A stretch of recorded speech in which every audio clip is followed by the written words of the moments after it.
Karena dengan adanya pertanyaan itu Ustaz Miftah jadi ngomong. Masya Allah, benar. Kalau enggak diam aja, kan gitu. Contoh gini ya, akhi ya. Saya yakin banyak sekali saudara kita itu yang tidak pernah yang pernah ditanya kenapa Al-Quran itu diturunkan dalam bahasa Arab, atau tunjukkan ayat Al-Quran itu diturunkan dalam bahasa Arab. Kalau ditanya spontan secara umum, ya kan, belum tentu semuanya bisa menjawab. Oh iya. Dan bisa jadi belum pernah atau sekilas saja mendengarkan penjelasan itu. Nah, dengan adanya orang-orang Kristen bertanya, di mana ayatnya itu? Nah, guru kita menjawab di dalam surat Al-Fussilat. Nah, contoh gitu kan. Ini sebenarnya seperti ini. Jadi spontan tersimpan dalam memori kita mendengar Ustadz Miftah mengatakan di dalam surat Al-Fussilat ayat ketiga, langsung ingat kita. Ada pertanyaan Oten. Pertanyaan Oten gini kan, di mana ayatnya? Surat Al-Fussilat, silakan dibuka ayat 3. Gampang kan? Gampang. Benar. Itu santai aja. Iya. Gampang kok. Dan itu yang salah satunya jadi motivasi bagi saya pribadi, Bang Erwin. Ya, sekalipun saya adalah terlahir seorang Muslim, saya jujur, saya bukanlah yang senantiasa mempelajari Islam sebegitu dalam tentang Al-Quran apalagi. Jadi ketika hadirnya guru-guru kita, Ustadz Miftah, Bang Zuma, menjelaskan tentang apa yang ada di dalam ayat suci Al-Quran itu, kita sebagai pendengar itu lebih mudah merefleksikan, bahkan menghafalkan kita itu lebih mudah daripada kita mempelajarinya sendiri, insya Allah. Ya, selamatkan dirimu Mendy, mandi sore. Ya selamat sore. Iya. Ya, kita jadi masih menuhankan sepak bola aja ya. Itu Israel lolos nggak dalam Piala Dunia itu? Loh, kok ngomongin sepak bola? Ya, main di sepak bola aja gitu. Ini kan saya mau dirikan benderanya gitu di rumah saya. Ya dirikan aja lah.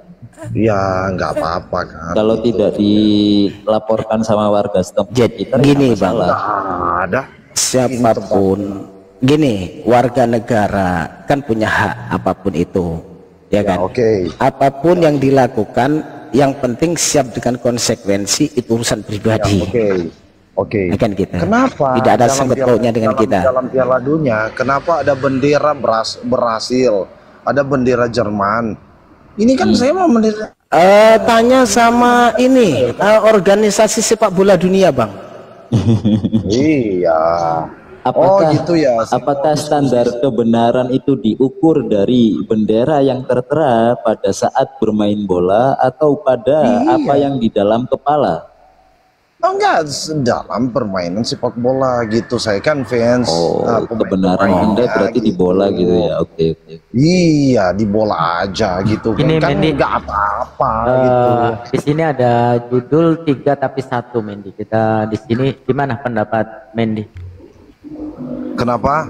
Ini ada judul 3 tapi kok 1 gitu. 3 tapi dikatakan 1 gitu. Bolanya bola voli, bola kaki dengan bola kasti, tapi kok 1 lah gitu kan? Iya.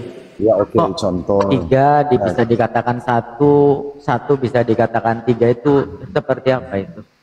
Ya contoh ya, kesukaan bendera saya ini ya. Ya. Ini di Amerika. Saya yakin ini saya tidak bicara dengan kambing kan ya, yang bahasa Indonesia kan? Tunggu. Ini kan di bendera saya. Di sini ada judul bahwasanya 3 tapi 1 gitu kan. Kalau di Kristen kan ya, Tuhannya kan 3 kan ya, Mendy ya. Oke, tunggu saya jelasin ya. Enggak, kalau di Kristen itu sebenarnya Tuhannya 3 atau 1, Men? Ini kan bendera saya yang warna biru. Enggak, itu ada di Kristen itu Tuhannya itu sebenarnya 1 atau 3, Men? Kalau di Kristen itu tiga di dalam satu. Oh, tiga di dalam satu. Iya. Maksudnya tiga di dalam satu itu seperti apa coba? Ya, Jelaskan. oke. Ya, saya analogikan ya. Ini di bendera saya ini yang warna Kan gini, men, dan kan warna satu putih dan bintang, satu gitu. dengan satu, kan satu nih, satu dengan tiga itu sama nggak, men? Ya sama gitu. Sama. Iya, Satu dengan Sama, tiga gimana? kok bisa sama? Dari Ya, mana itu? sama. Dari Ya, mana itu Suntik, pengambilannya? suntik dulu Ustadz Miftah, suntik dulu biar gak kena virus. Ustadz. Ada tamu. Oh ini saya dengan si Ustadz. Oh saya biasa dengan diskusi dengan Ustadz gitu. Apa? Iya, enggak bukain usah. otak mereka. Dengan saya aja. Dengan saya aja. Ya bukain otak-otak Ustadz. Soalnya kan Anda tidak memiliki kapasitas dalam berbicara kan? Iya, saya kan mempunyai hak untuk bicara gitu. Iya, berbicara Anda kan bukan bahasa manusia, melainkan bahasa 1 Yohanes 1:29. Itu kan bahasa bicara Anda kan? Ya oke. Ya. Oh iya, jadi ya silakan bicara menggunakan bahasa Yohanes 1 nomor 9, jangan gunakan bahasa manusia. Ya oke. Jadi begini, ada memang tertentu. Loh, ya. bukan begitu bahasa ya, bahasa Yohanes 1:9 bukan begitu. Bahasa Enggak, Yohanes jangan- 9 itu bukan bahasa manusia, Bang. Ya, jangan kamu menggiring saya ya. Lo bukan menggiring, itu Karena bahasa itu Yohanes konteksnya 1:29. Ya Ustadz. Anda itu sebagai Kristiani atau bukan sebagai Kristiani sebenarnya? Bukankah Kristiani itu tidak pernah mendeskripsikan dirinya sebagai manusia? Ya oke ya. Jadi begini Ustadz, kita harus tahu. Saya bukan Ustadz, Mendy. Saya ini orang biasa. Orang biasa. Kirain Kapasitas Ustadz. kapasitas saya itu lebih mulia berbicara daripada kapasitas Anda berbicara. Iya, kirain Ustadz gitu. Loh, bukan Saya kan kapasitas- maunya Ustadz. Kalau Kapasitas Tadi kan Anda sudah Kalau mengakui. enggak, kalau kelas kayak gini, ini bukan kelas saya gitu. Saya Ya mau memang. cari Karena gitu. kelas Anda kan kelas Yohanes 1:29, Mendy. Bukan. Oh, Yohanes 1 pasal 1 pada mulanya. Lanjut, Bang. Contoh yang kemarin saya langsung dengan Suma gitu diskusi. Kalau lain-lain saya suruh diam gitu sih. Ah, pertanyaannya, ini udah sama Bang Zuma, ini pertanyaannya ini. Alah, dia tidak mampu. Saya bertanya gini, satu aja ya. Coba kau tunjukkan di mana ada tulisan mene mene kettle di dalam Bible, katanya sudah pinter itu. Kenapa? Tertulis di mana tulisan mene mene kettle? Mene kettle. Ya, ini Ya. bahasa Indonesia ya atau Bingung. bahasa apa yang kita pakai? Tunggu dulu, kita harus tahu ya. Kalau dalam bahasa Melayu, karena di dalam Alkitab itu ya, itu ada banyak bahasa untuk mudah dimengerti. Alkitab dalam bahasa Tertulis di mana mene mene tekel di dalam Bible, tunjukkan. Itu aja pertanyaannya. Ya, oke. Ini kita masuk dalam bahasa apa dulu? Tertulis di mana mene mene tekel di dalam Bible. Iya, ini bahasa apa yang Iya, dipakai Biblemu dulu? kan bahasa Indonesia. Oke, itu hanya ditranslate dalam bahasa Indonesia supaya mudah dimengerti. Oke. Itu tertulis di mana? Ya, oke. Kalau dalam bahasa Indonesia itu tidak dituliskan mene-mene kettle.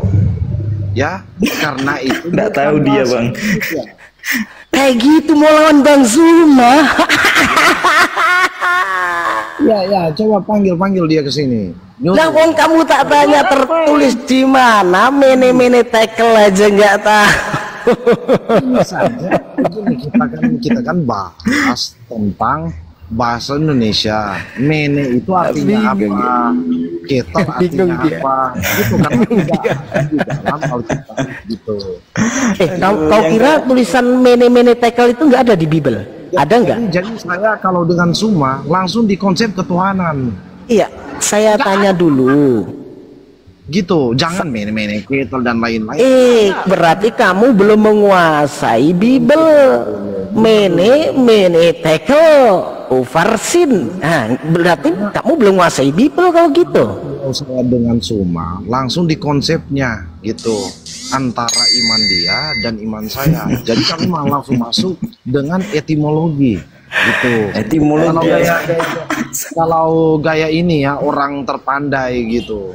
Jadi pada waktu saya dengan Suma ya. Nah gini aja, kalau nggak gini aja, kita langsung ke konsep ketuhanan. Silahkan kamu jelaskan konsep ketuhanan di dalam Kristen. Kita dengarkan. Oke ya. Jadi kalian dengar baik-baik supaya masuk di dalam otak kalian, karena tiap hari kan kalian benturkan kepala kalian di lantai gitu ya. Dengar baik-baik. Bahasanya enggak usah perlu kayak gitu. Dengar baik-baik ya. Kau tiap hari kan nyium lato-lato kan? Iya. Enak kan? Baik-baik. Ya dengar baik-baik ya. Ya dengar baik-baik ya. Oke. Memang pertama ya, di dalam konsep ketuhanan kami ya, itu ada Bapa. Ya, Allah itu adalah Bapa. Ya, kami memanggil. Orang Yahudi juga memanggil Allah kan Bapa gitu ya. Ada datanya saya. Kedua ya, Bapa itu memiliki firman ya. Memiliki firman. Itu kedua pribadinya ya. Dan ketiga dia memiliki roh ya. Roh Kudus ya, yang menuntun kami ya. Dia melakukan proses penciptaan ya, itu. Jadi ketiganya itu ada pada dia itu ya. Jadi pada waktu dia menciptakan langit dan bumi, dia berfirman melalui sang firman. Oke ya. Jadi itu ada kata benda, ada kata kerja ya. Di dalam dia menciptakan ya. Kata kerja itu adalah berfirman. Kata benda itu adalah firman. Contoh saya ini ya. Ini konsep ketuhanan loh, bukan penciptaan. Yang kita butuhkan itu konsep ketuhanannya. Tadi kan konsep ketuhanan saya sudah jelaskan. Ada Bapa, firman-Nya, dan yang Tuhan siapa? Gitu ya. Yang Tuhan siapa? Ketiganya adalah satu. Oh, tiga Tuhannya berarti ya? Tiga Tuhan dalam satu gitu ya? Ya gitu. Oh, tiga Tuhan dalam satu gini berarti Bang. Kalau satunya dilihat dari samping gini, tiga Tuhan dalam satu. Nah kayak gini. Kalau Suma ngerti kok. Kalau saya sudah jelasin gitu, hanya kalian yang tidak paham gitu. Ya kita nggak paham. Assalamualaikum warahmatullahi wabarakatuh Bang Baal.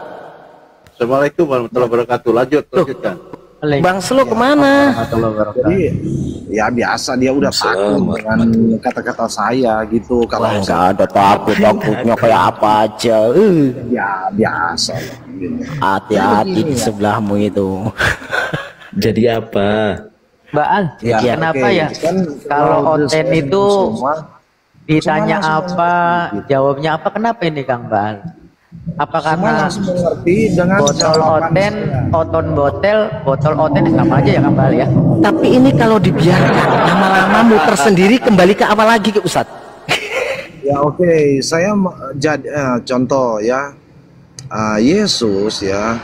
Yesus itu kan Tuhan kita bersama. Tuhanmu aja kali. Tuhanmu aja kali. Tuhanmu aja kali. Dengar dulu ya. Ini pada waktu saya diskusi dengan Soma itu ya, dia membawa ini Galatia 3 ayat 13 sampai Yohanes ini dan ini. Tapi ada ya, ada waktunya perkataan Soma mengakui bahwa memang Yesus dia sepenuhnya Allah, sepenuhnya manusia. Apa di mana? Sakit itu sakit. Jangan fitnah lah kamu. Makin lama kok makin sakit. Kenapa Mendy? Bukan makin sakit. Oke, tadi apa pertanyaannya apa tadi? Dia yang mengakui. Pertanyaannya tadi apa Kang ini Kang? Kan gini, Iya. katanya ngajak berbicara tentang ketuhanan. Silakan jelaskan konsep ketuhanan di dalam Kristen. nanti umat Islam menjelaskan konsep ketuhanan di dalam Islam. Tapi kok coba muter kemana-mana. Itu gimana itu? Gimana itu, men? Konsepnya gimana itu di kekristenan itu? Tadi kan saya sudah jelaskan berapa Kan tadi kali sih. kalau di dalam Islam itu kan Tuhan itu esa, tempat bergantung, bukannya digantung, dilahirkan dan melahirkan gitu kan. Kemudian tidak setara gitu. Masa iya ada Tuhan gitu dilahirkan hasil ngeden seorang wanita, itu kan gak etis gitu. Maka seperti apa coba konsepnya? Ya. Kalau di Tadi kekristenan kan saya sudah jelaskan. Ini saya mau bertanya tentang konsep ketuhanan kalian gimana gitu. tadi belum ada penjelasan yang ini karena gitu. Dia mempunyai Coba saya pengen tahu coba poinnya apa konsep kalau di dalam kekristenan. Bapak itu dia mempunyai firman dan roh. Ya, itu aja. Udah selesai ya. Iya, sekarang kalian konsep lu men, kamu ngerti nggak yang namanya sebuah konsep itu? Aja, cepat aja. Kamu ngerti nggak yang dimaksud konsep itu seperti apa? Kang Baal, silakan Kang Baal kalau mau ini. Lanjut Ustaz, macam-macam. Itu. Silakan men. Saya yakin kamu nggak botol-botol banget gitu untuk menjelaskan konsep daripada kekristenan ketuhanan. Silakan men. Ya dari tadi kan saya sudah jelaskan. Sekarang kalian kelamaan. Apa ya? Oh, berarti penjelasannya itu. Oke, kan tadi kan sudah dikatakan. Oke, kita secara eksplisit kalau di Islam itu kan Tuhannya satu. Kalau di Kristen itu Tuhannya berapa? Ya satu ya. Satu. Jadi satu itu. Nah, kalau di dalam Islam itu satu itu kan Allah namanya. Kalau di Kristen siapa itu satu itu? Satu. Kalau di Kristen, ya, iya, Allah Tritunggal. Katanya satu. Kok Allah Tritunggal gimana itu? Iya. Kalau tri itu maksudnya Mas Tri. Kalau tri itu emang artinya berapa tri itu? Ya, tri itu 3 dalam 1. Saya kan sudah jelaskan. Sejak kapan sih Mendy gini, sejak kapan 3 dengan 1 itu sama itu sejak kapan gitu? Ya jadi itu bukan berbicara tentang sama, itu berbicara tentang bagaimana 3 dalam 1 itu. Mulai kapan gini men, mulai kapan ketika yang namanya angka, yang namanya nomor itu adalah bagaimana keadaan gitu kan. Biasanya kalau pertanyaannya siapa berarti nama, kalau misalkan berapa berarti angka, kalau misalkan bagaimana berarti keadaan. Nah situ kan sebutannya Tritunggal, yaitu 3 1 itu kan berarti angka tuh. Ini kan kita berbicara tentang kebagaimanaan. Loh kalau kebagaimanaan mana mungkin di situ disebutkannya angka gitu, 3 dan 1 gitu loh. Yang ditanya berapa kok yang dijawab bagaimana? Yang 3 itu ya 3 dalam 1 itu ya itu berbicara tentang bagaimana 3 itu ya di dalam. Mas Teguh beli jeruk, balik kok bawa mangga. Silakan Kang Baal kalau mau masuk, silakan Kang Baal. Contoh yang ditanya itu berapa, bukan bagaimana. Kenapa dijawab? Kalau kami lain gitu, kalau kami orang Kristen. Lain jadi gitu. melihat sesuatu itu ya bukan melihat. Itu lainnya itu lain merujuk kemana gitu? Lainnya gitu. Apa merujuk dengan iman apa pokoknya Yesus Tuhan, atau memang lainnya yang dari mana? Apalah dari pengajaran Yesus atau selain pengajaran Yesus lainnya itu? Jangan ke kita. Enggak, berarti lainnya itu berarti dari pengajaran Yesus gitu. Lainnya itu dari pengajaran Yesus. Enggak, jangan kita ke Yesus dulu. Kita berbicara. Tuhan Anda siapa emang? Kalau tidak ke Yesus dulu emang Tuhan Anda siapa? Berarti Yesus bukan Tuhan gitu. Dengar dulu. Loh, Anda kan mengatakan jangan ke Yesus dulu. Ini kan tentang ketuhanan. Berarti Yesus itu bukan Tuhan, begitu? Tunggu, dengar dulu. Ini kan tentang ketuhanan. Maka kita harus ketahui dulu dong. Masa yang nggak tahu Tuhannya tapi sudah diterangkan? Gimana Mendy ini? Kadang nggak ada nggak mau ini. Nah, ini apa? Enggak. Tadi kan jangan ke Yesus dulu. Sedangkan yang kita bicarakan, yang kita diskusikan adalah masalah ketuhanan. Bagaimana mungkin kita menjelaskan ketuhanan, kita sendiri belum tahu Tuhannya siapa gitu loh. Jadi sebenarnya Yesus itu Tuhan bukan? Oke, jadi Yesus itu Tuhan bukan? Iya, dengar dulu. Oke, Yesus itu Tuhan bukan? Ini saya mau bawa. Enggak, Yesus itu Tuhan bukan? Iya, dia Tuhan. Ya. Oke, nah berarti kan berbicara tentang Yesus kan berarti. Enggak, Nah, Yesus ini dari tiga ini, dari apa di antara tiga ini gitu. Ini gimana? Iya, biar gini, soalnya kan gini, amen. Biar kamu itu agak lurusan dikit gitu, jangan bengkok seperti sebelum-sebelumnya gitu loh. Kalau gitu. saya dengan Suma, dia diam. Oke. Saya jelasin, dia diam gitu. Nanti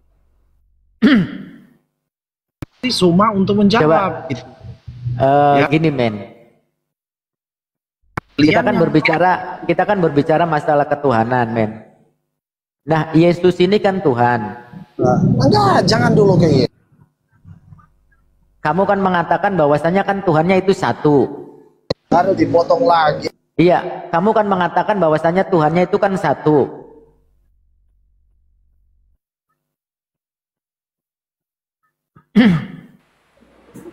Kabur.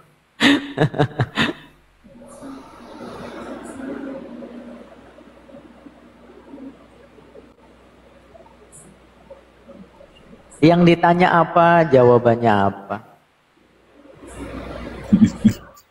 Cemen oten gitu aja kabur. Itu dia. Cemen oten gitu aja kabur.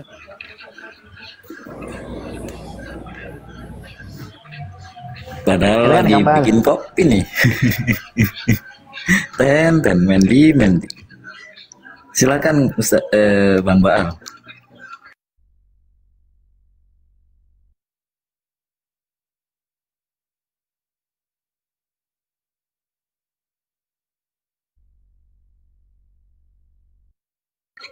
Tapi mohon izin Ustaz, ini berbicara tentang, lanjut Bang Baal.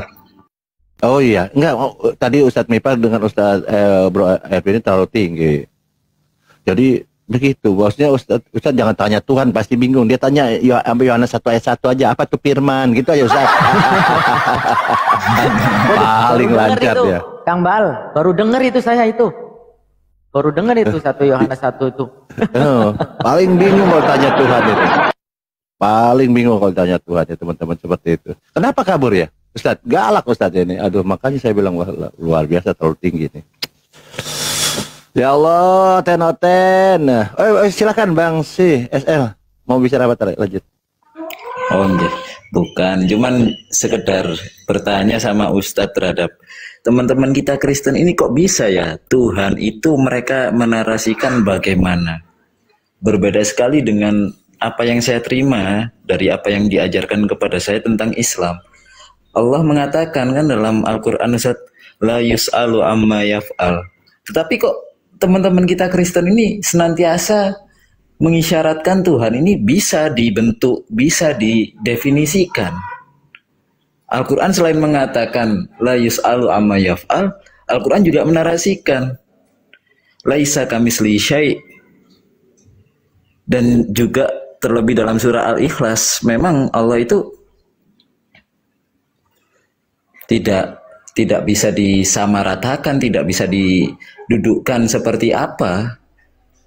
Tapi di teman-teman kita Kristen ini justru mereka senantiasa mendudukkan yang mereka anggap sebagai Tuhan seperti halnya mereka sendiri. Bisa makan, bisa makan ikan goreng, bahkan bisa nangis juga. Apalagi kalau boleh paling fatal tuh ada manusia menampar Tuhan di Bible teman-teman kita Kristen ini. Ya Allah. Kira-kira pendapat Ustadz tentang hal-hal semacam ini, perbandingan yang seperti ini tuh seperti apa Ustadz Miftah? Karena gini dia Bang, karena kalau di dalam Islam kan yang mendalilkan Tuhan kan Tuhan itu sendiri. Bagaimana Tuhan ya Tuhan yang menyatakan. Kalau mereka kan mereka mendalilkan Tuhan mereka. Betul.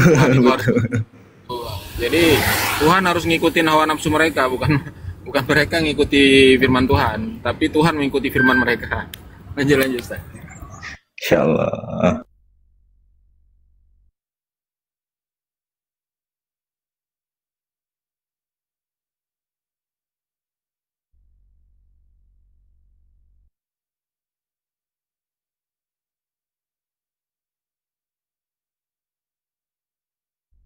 Izin Ustadz, izin semuanya lagi bikin kopi. Lanjut.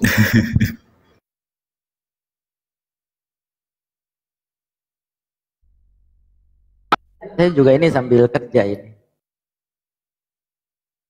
Ya, yang Tuhannya bagaimana, naiklah. Jelaskan bagaimanaan.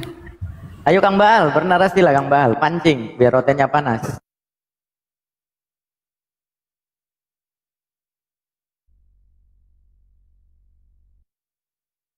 Ini aja apa Ustadz Miftah. Ini aku mau tanya nih, Oten kan di dalam Islam ini kan masuk neraka nih. Kenapa nih Ustadz? Silakan Ustadz.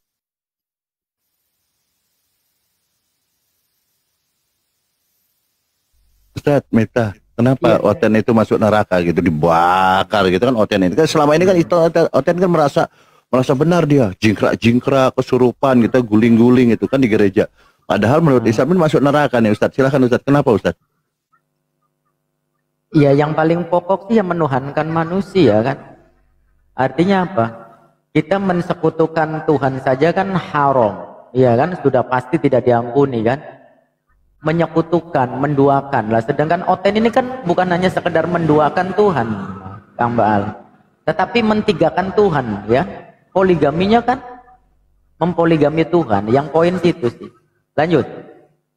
Oh iya iya, itu yang penting itu jangan sampai menuhankan. Mungkin kalau Tuhan kan maha kasih, maha sayang, itu maha adil. Ketika dia manusia ini berdosa terus minta ampun kepada Allah gitu, pasti diampuni lah ya. Selama dia tidak syirik, artinya seperti itu ya. Apapun saking sayangnya Allah ini sama manusia, sama hambanya itu, apapun selalu diampuni. Tetapi ketika menduakan, mentigakan, itu tentu langsung masuk neraka. Tapi kan Oten ini bukan tiga, Ustadz. Maaf ya, ada Bapa, ada Putra, ada Roh Kudus, ada burung merpati, gitu kan? Ada si Firman, gitu kan? Ada anak. Ada lagi burungnya yang belum disebut. Burung apa tuh? Burungnya Yesus. Burung. Ada Bapa, Putra, Roh Kudus, ada burung merpati, ada si Firman, ada anak Daud, anak-anak Abraham, anak Yusuf. Itu kan, itu banyak sekali nih Tuhannya ini. Kalau tiga aja itu udah, dua aja udah syirik, tiga ada syirik. Ini kalau banyak ini ya, tambah parah mungkin Ustadz ya Ustadz. Iya, betul. Terus kalau tadi gini, dia kan pasti akan masuk neraka lah ya. Mereka tidak kekal di neraka ya, selama dia tidak mau bertobat. Nah, apa jaminannya dalam Islam bahwa Islam ini bahwa Islam ini adalah dijamin termasuk surga gitu, Ustadz? Silakan selain syirik tadi itu, silakan.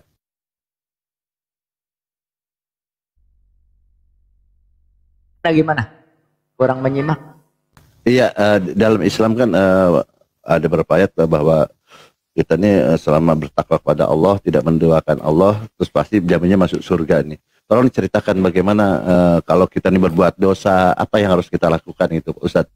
Karena kalau di teman-teman ini kan dosanya udah diampuni katanya, walaupun tetap masuk neraka gitu. Nah di dalam Islam ini bagaimana kita untuk kita ini seumpamanya berdosa nih Ustadz, cara untuk menghapus dosa istilahnya di Islam mereka ini gimana Ustaz? Silakan.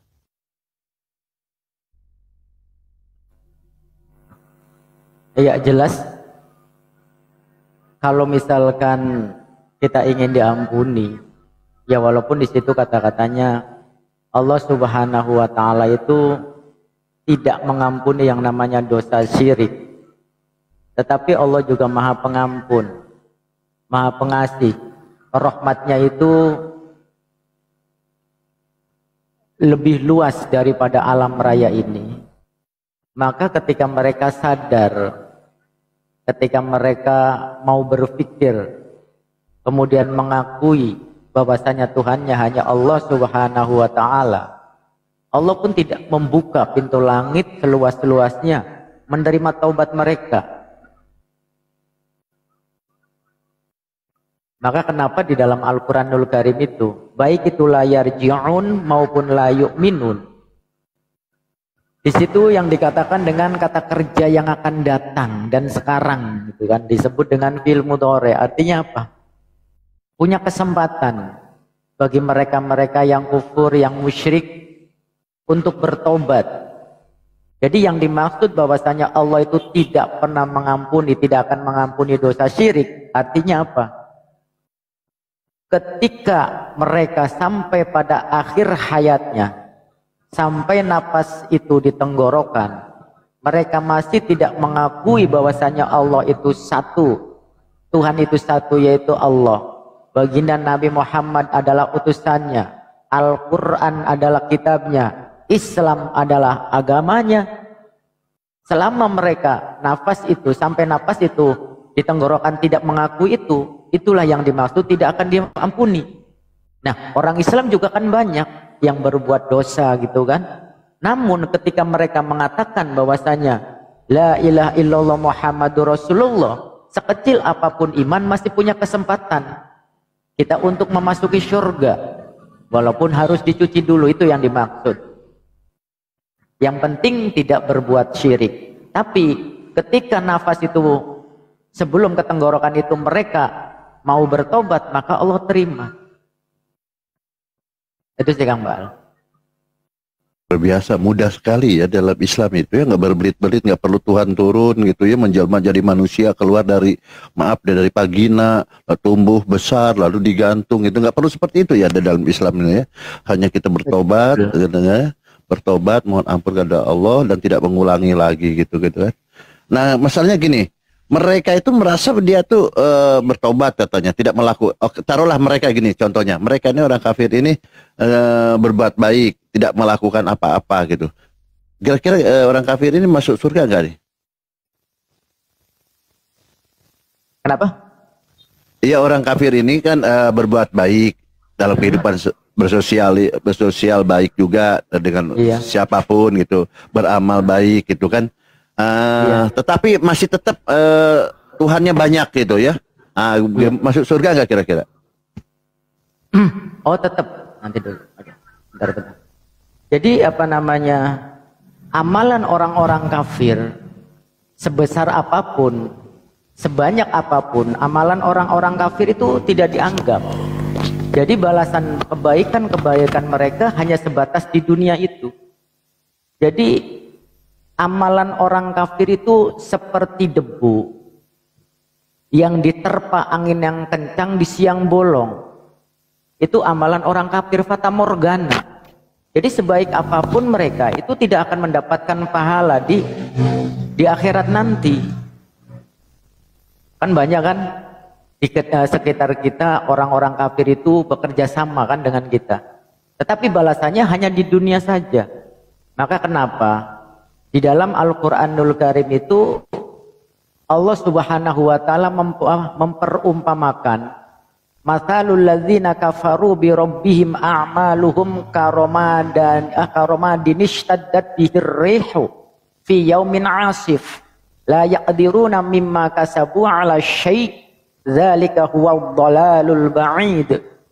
Jadi perumpamaan bagi orang-orang yang ingkar, orang-orang yang kafir, yang tidak mau menerima kebenaran Islam tersebut, perbuatan mereka itu seperti abu yang ditiup oleh angin keras pada siang hari. Dan itu apa yang mereka lakukan tidak bisa menolong. Tidak bisa menolong kekufuran mereka di akhir zaman nanti, di yaumil kiamah nanti. Tidak ada artinya. Adapun kalau misalkan ada orang-orang kafir yang mereka mendapatkan kesuksesan, kemegahan, kebahagiaan di dunia, hanya ada di dunia balasannya. Itu yang disebut dengan istidraj, pembiaran Allah. Allah berikan karena Allah juga Ar-Rahman dan Ar-Rahim dalam kajian bahasa gitu ya. Jadi kalau Ar-Rahman, sifat kasihnya Allah itu kepada seluruh makhluk. Semua sifat kasihnya Allah kepada seluruh makhluk, baik itu yang mukmin maupun yang kafir, baik itu yang Islam maupun yang musyrik, baik itu yang soleh maupun yang bejat.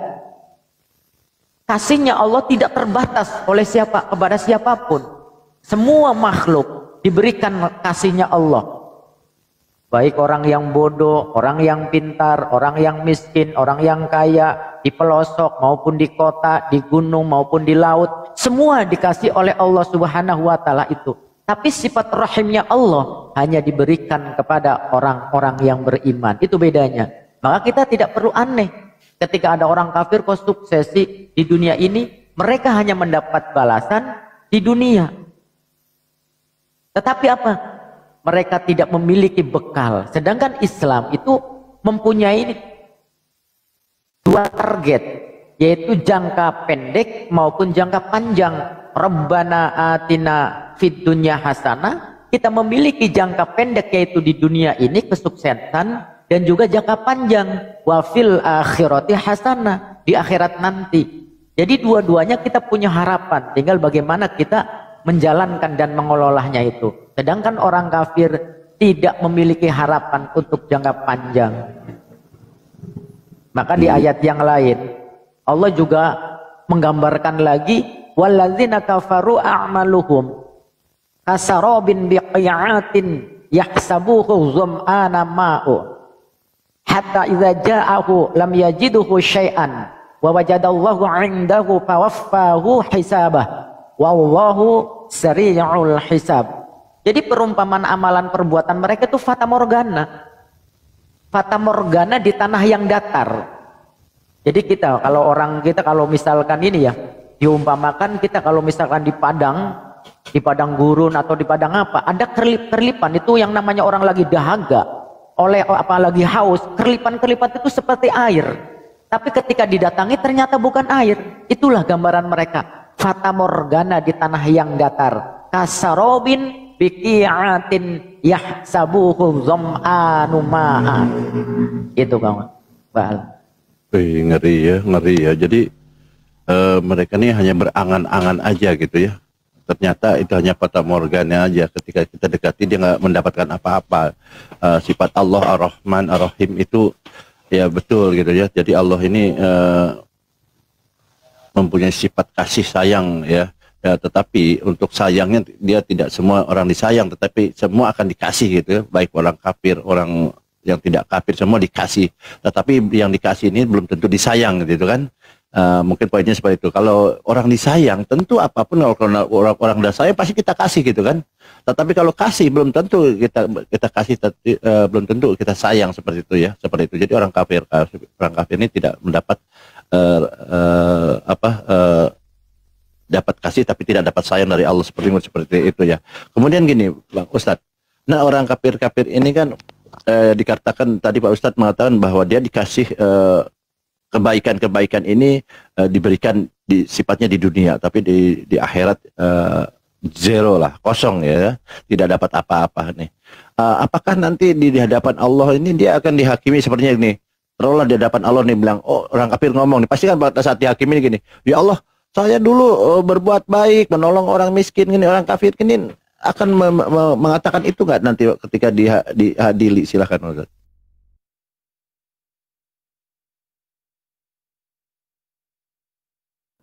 Soalnya ini sambil ngobrol nih sama tamu gimana?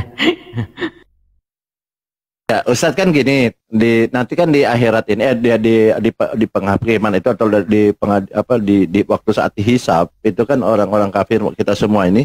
Nah, orang kafir kan berkata nih, ya Tuhan, ya Allah, saya dulu ini saya berbuat baik juga, menolong orang miskin, membantu orang miskin, segala macam. Nah, gimana nih Ustadz? Pasti kan dia akan komplain seperti itu. Kenapa saya tidak masukkan ke surga gitu? Semua manusia dari zamannya Nabi Adam alaihissalam sampai yaumil qiyamah semua akan melewati tahapan itu. Semua akan melewati tahapan itu, baik orang kafir, orang mukmin, semua melewati. Itu sebagai bentuk keadilan Allah. Dengan adanya mizan, yaumil hisab, yaumil mizan.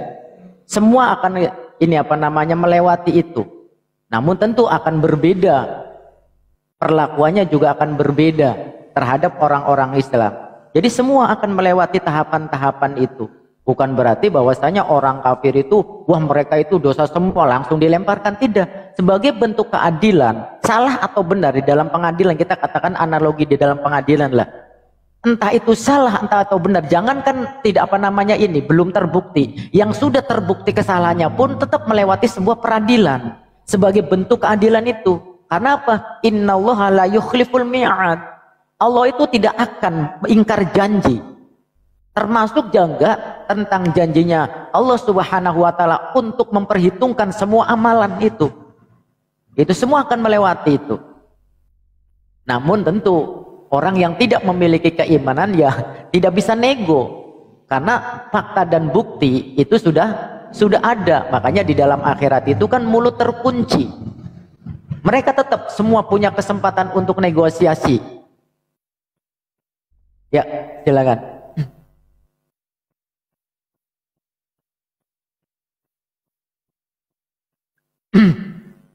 Maka kan itu salah satu daripada bentuk keadilan Allah tersebut, menggambarkan bahwasanya apa, walau tara idz waqifu ala rabbihim qala alaysa hadza bil haqq qalu bala wa rabbana qala fadzuqul azaba bima kuntum takfurun.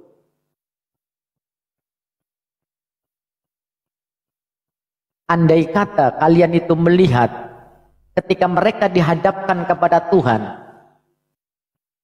tentang peristiwa-peristiwa bagaimana di padang mahsyar tersebut, peristiwa yang sangat mengharukan bagi sebagian orang, tetapi juga biasa-biasa saja sebagian orang, bagi orang-orang yang beriman. Padahal Allah sendiri berfirman, bukankah kebangkitan itu benar?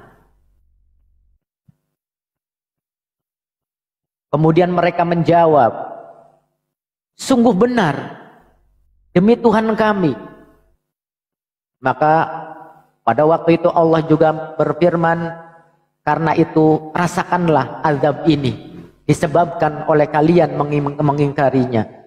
Jadi nanti tetap melewati tahapan-tahapan itu. Maka yang akan menjadi saksi di akhirat nanti itu kan anggota badan kita ya. Mulut kita dikunci, semua yang akan menjadi saksi adalah anggota badan kita. Mana nih otennya nih? Nggak ada yang berani Ustadz, udah ditarik-tarikin, nggak ada yang mau naik. Iya.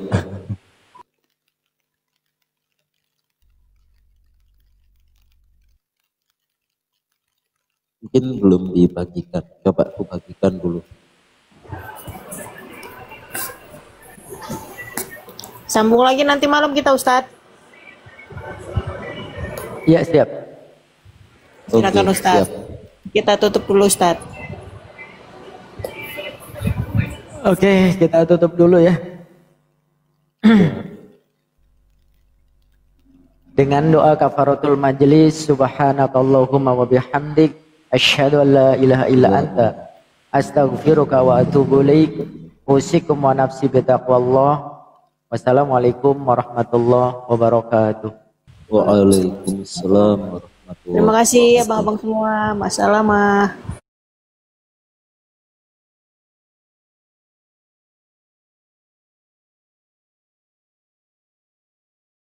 Jazakumullah khair Pak Isam, jazakumullah khair, barakallahu fikum. Gimana Bang? Gimana Bang? Kau kan sudah hafal tuh surah Al-Baqarahnya seperempat kan? Saranku, sebelum kau lanjutkan hafalanmu, kau talakikan nih hafalanmu ke guru. Talakikan dulu, takutnya nanti kau udah lanjut nih ngapal. Kesoran kau, rupanya hafalan kau tuh banyak yang salah. Nah, taulah hafalan Quran ini kan? Satu aja salah, berserak semua. Itu loh, ditalakikan dulu. Kita hafal misalkan surah pendek aja lah hafal, misalkan surah An-Nas. Biasakan gitu, talakikan. Karena apa? Harus ditalakikan. Suatu saat nanti, surah ini akan kita bawa dalam sholat kita. Entah itu dalam sholat wajib maupun dalam sholat fardu kita kan. Kita bawa, gitu. Ditalakikan nanti. Ke gurunya. Gimana? Sholat sunnah bukan fardu kan wajib juga. Iya, oh iya, sholat sunnah ataupun sholat wajib kita itu ditalakikan karena guruku tuh punya beberapa murid di mana di antara muridnya itu sudah hafiz 30 juz. Tapi ketika ditalakikan kepada guru berantakan rupanya bacaannya semua. Terakhir ngulang balik dari awal. Iyalah. Nah, jadi pengalaman inilah yang ku sampaikan ke kau, bukan pengalamanku ya, aku belum hafiz 30 juz aku. Yang kayak Bang bilang Bang, Masya Allah dikirim lagi. Dong, diberkatilah Pak Ishak, diberkatilah istri dan anak-anakku. Masya Allah, barakallahu fikum. Teman-teman di follow Pak Ishak ya. Beliau ini saudara kita dari Papua, teman-teman. Gimana Sal? Kalau dia udah ini Bang Faruk, udah misalnya apa namanya, udah senantiasa dia bacanya dengan itu, ketika ditalaki itu ngubahnya sulit kali. Kalau percaya nggak Bang tuh? Iya, itu yang pertama. Yang kedua, setelah aku dengarkan tadi, ini sedikit koreksi Sal ya. Baiknya kau baca Quran itu dengan tartil, bukan dengan nada.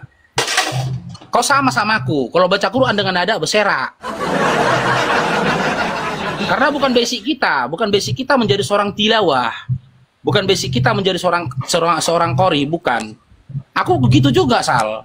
Aku pakai nada, diajari sama temanku pun aku tentang bayati, tentang nada ini, aku nggak bisa. Kalau aku baca Quran itu pakai nada, nggak bisa aku. Pasti bacaan itu nggak enak dia didengar. Tapi kalau dengan talaki, dengan metode talaki, contoh sholat jahar nih misalkan, a'udzubillahi minasyaitonirrajim. Bismillahirrahmanirrahim. Kan biasa aja tuh. Alhamdulillahi rabbil alamin. Tapi kalau pakai nada, Bismillahirrahmanirrahim. Oke, awalnya bagus, tengah-tengahnya berserak nadanya. Jadi coba teman-teman ya nilai di bawah ya. Kalau Bang Faruk juga penilaian tentang bacaan si Isal tadi, dia baiknya baca itu dengan metode talaki atau dengan nada. Kalau Pak Winata tadi, cocok nggak sih Sal baca Quran dengan nada tadi? Ketika dia baca surah Al-Mutaffifin tadi. Oh, Mutaffifin tadi kan udah nggak apa. Biasa. Hah? Lebih enak biasa, nggak usah pakai Iya, nada.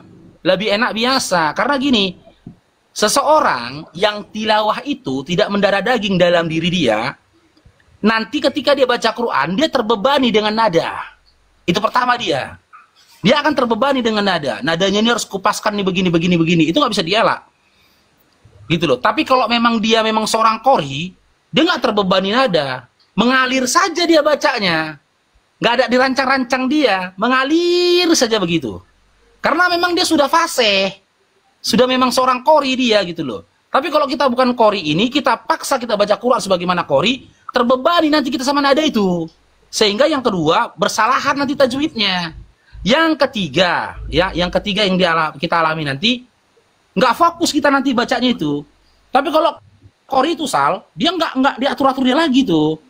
Udah menyatu dalam diri dia nada tuh. Allahu Akbar. Bismillahirrahmanirrahim. Dia nggak kaji-kaji lagi. Setelah ini nada tinggi, menengah, rendah, tinggi, menengah, rendah, tinggi, mendatar, rendah, nggak dibapainya lagi. Kalau kayak kita ini kan, ini tinggi nih, ini tinggi nih, tinggi nih. Ini mendatar nih. Ini merendah nih. Mau nanti nyebrang. Yang tadinya baca Al-Mutaffifin, surah Al-Mutaffifin, jadi baca surah Al-Humazah. Sekat dia. Jadi nyebrang ke surah Al-Humazah.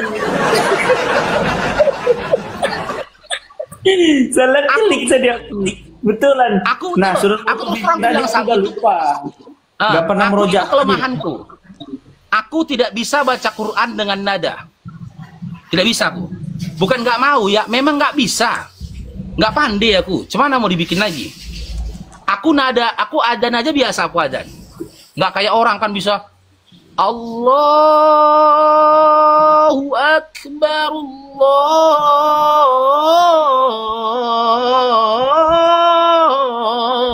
Aku nggak bisa gitu. Meninggal aku kok gitu. Panjangnya napasnya itu kalau aku maksa kayak gitu meninggal aku betul. Apa napas kedua? Allahu Akbar gitu aja. Napas kedua lah berarti panjang. Aku juga azan kayak gitu. Nggak bisa aku nggak bisa. Bernada-nada kayak gitu nggak bisa aku. Aku bisanya gitu, misalnya gini. Bisa kayak gini. Allahu Akbar Allahu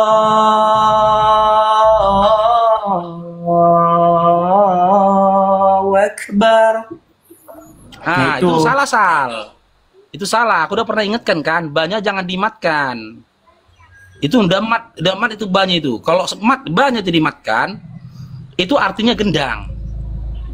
Bar, langsung masuk, jangan bar, jangan. Banyak jadi panjangkan. Kadang kita nggak sadar itu kan. Langsung dia masuk bar kepada ro yang disukunkan. Bar, jangan bar, apalagi takbiratul ihram ya. Itu Imam Masjid Nabawi, siapa itu ya? Aku pernah dengar penjelasan beliau itu. Sulaiman Ar-Ruhi mengatakan, ketika takbiratul ihram, dia bacakan takbiratul ihram itu salah, banyak itu dia panjangkan, harusnya pendek misalkan dipanjangkan sama dia, maka batal sholatnya. Takbiratul ihram ya. Makanya kalau yang udah tahu hukumnya, awak tahu nih hukumnya nih. Imam kita safar nih, ya kan? Imam di depan kita, dia yang jadi imam, dia takbir nih, Allahu Akbar, udahlah, mufarokah aja lah udah. Jangan ikut lagi, karena kita udah tahu ilmunya. Karena tidak pantas seorang qori diimami sama ummi. Yang benar itu qori yang mengimami ummi. Kalau tahu ya, kalau nggak tahu, kalau ummi sama ummi nggak apa-apa. Tapi kalau dia qori diimami sama ummi itu nggak boleh. Nggak boleh, bukan kita menghakimi dia, kita yang nggak boleh. Di kitanya yang nggak boleh. Karena apa? Kita mengamalkan ilmu nih dalam diri kita. Nggak boleh kita ikut dia, udah salah dia.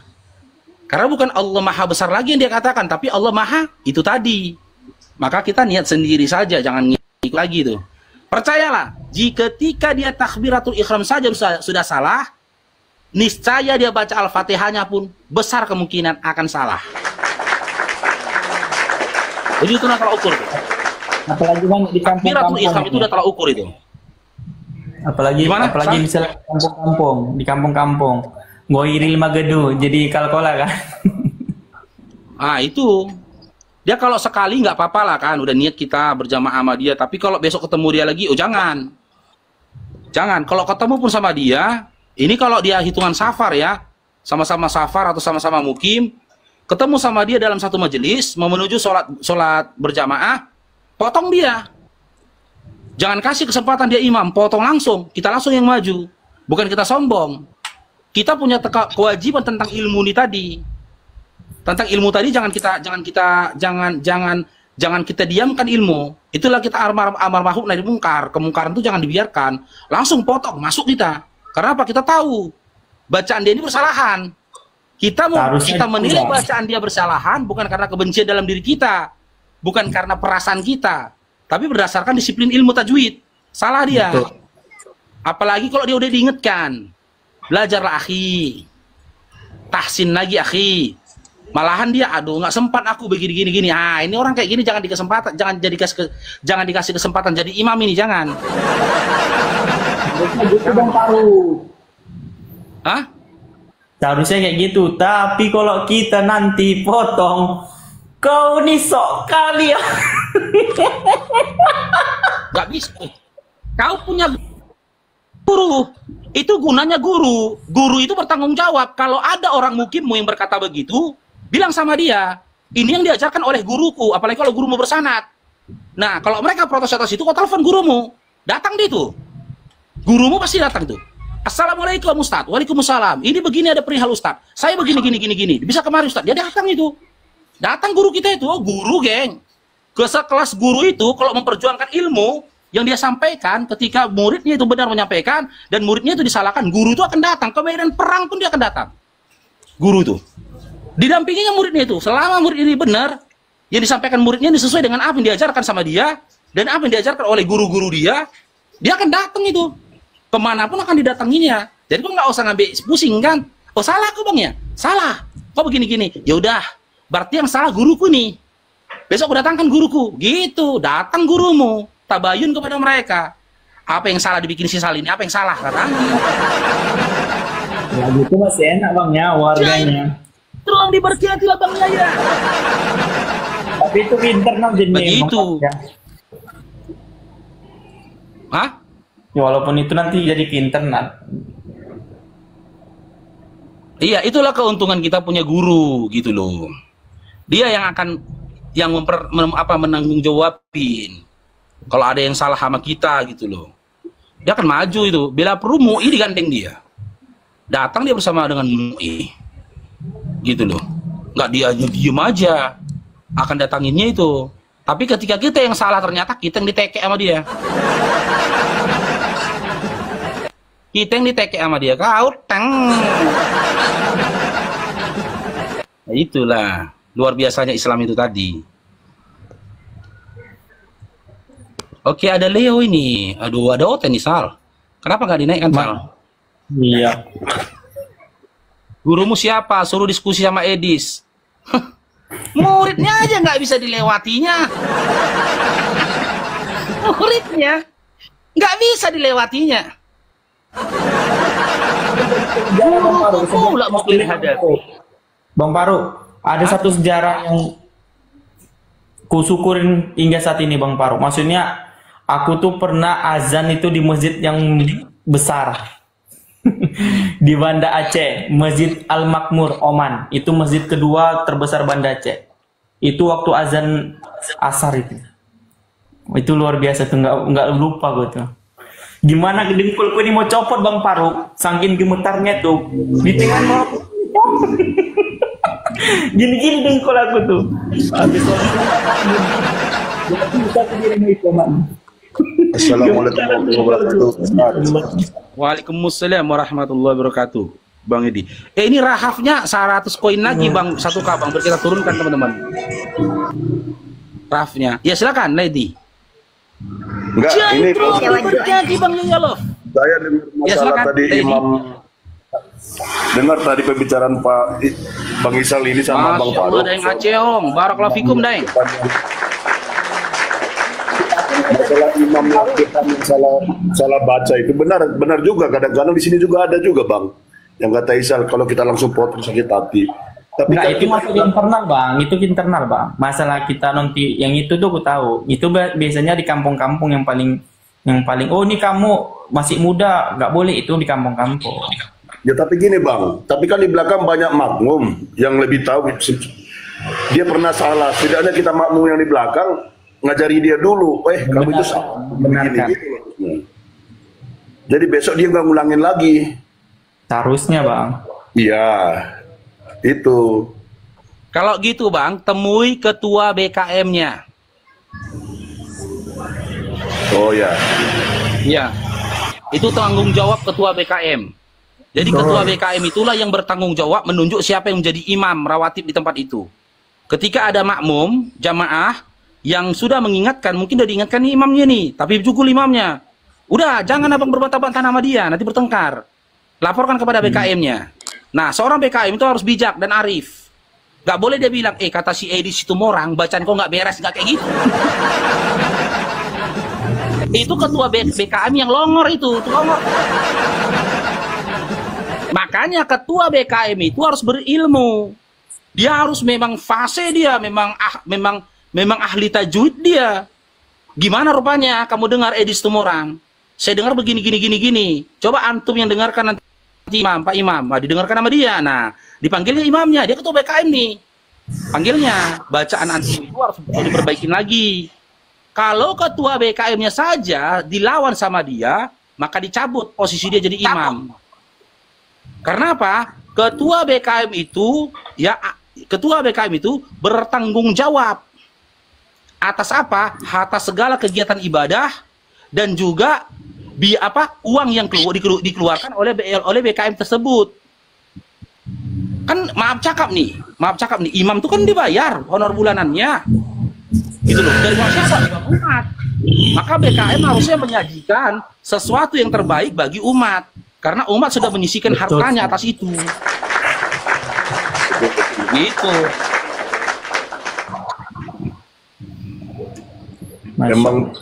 Emang ini banget emang ya, kalau seperti pengucapan berbeda aja udah beda arti, Bang ya. Seperti kolbu kalbu udah beda. Makanya aku kan ketua BKM nih di rumahku, Bang, di musola yang menjadi markas dari TPA Bang Faruk nih. Aku sama pengurus BKM lain aku bilang itu, siapapun jangan izinkan jadi imam di tempat ini, apalagi dia tidak belajar. Di situ kan tempat aku kan ada belajar tahsin untuk memperbaiki bacaan Quran. Nah, orang-orang yang belajar dalam tahsin itu yang kutunjuk jadi imam. Gitu loh. Jadi imam pengganti kan. Kalau rawatibnya aku. Kalau aku tidak ada, si fulan jadi imam. Jangan berikan yang lain, begitu.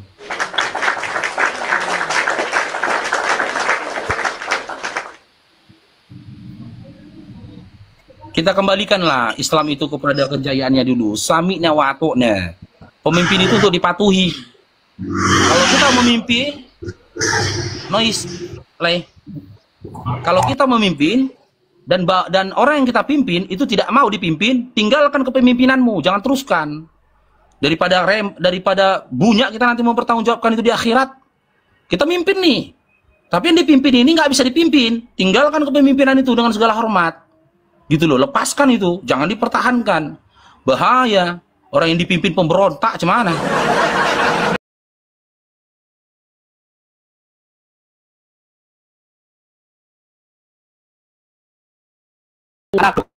Setuju nggak?